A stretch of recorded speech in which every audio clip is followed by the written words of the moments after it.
Rahuri factory परिसरात दरोड्याच्या तयारीत असलेल्या दरोडेखोरांची टोळी स्थानिक गुन्हा शाखेकडून जेरबंद। आरोपीच्या कब्जातून 2,15,420 रुपये किमतीचा मुद्देमाल जप्त।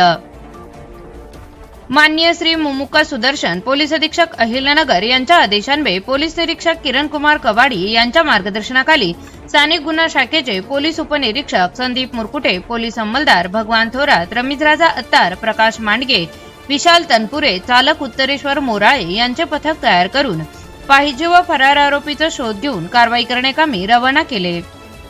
दिनांक 18/5/2026 रोजी रात्री स्थानिक गुन्हा शाखेचे पथक राहुरी पोलीस स्टेशन हद्दीमध्ये पेट्रोलिंग करून पाहिजे फरार आरोपीची माहिती काढत असताना पथकास गुप्त बातमीदारामार्फत कोल्हार ते राहुरी जाणाऱ्या रोडने एक पांढऱ्या रंगाची स्विफ्ट कार संशयितरित्या फिरत असून तिच्यामधील इसम हे डिझेल चोरी करून दरोडा करण्याच्या प्रयत्नात असल्याची खात्रीशीर बातमी मिळाली।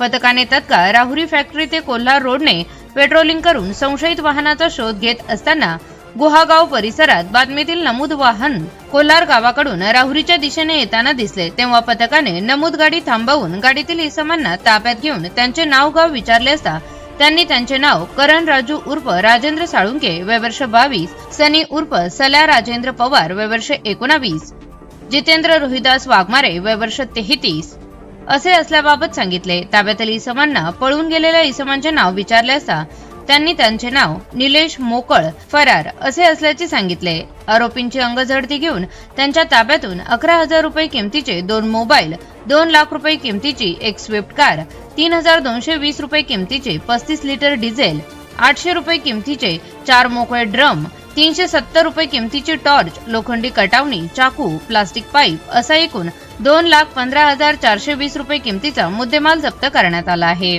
ताब्यातील आरोपी मुद्देमालासह राहुरी पोलीस स्टेशन येथे हजर करून त्यांच्या विरुद्ध भारतीय न्याय संहिता 2023 चे कलम 310(4), 310(5) प्रमाणे दरोडा तयारीचा गुन्हा दाखल करून अटक करण्यात आली असून पुढील तपास राहुरी पोलीस ठाणे करत आहे।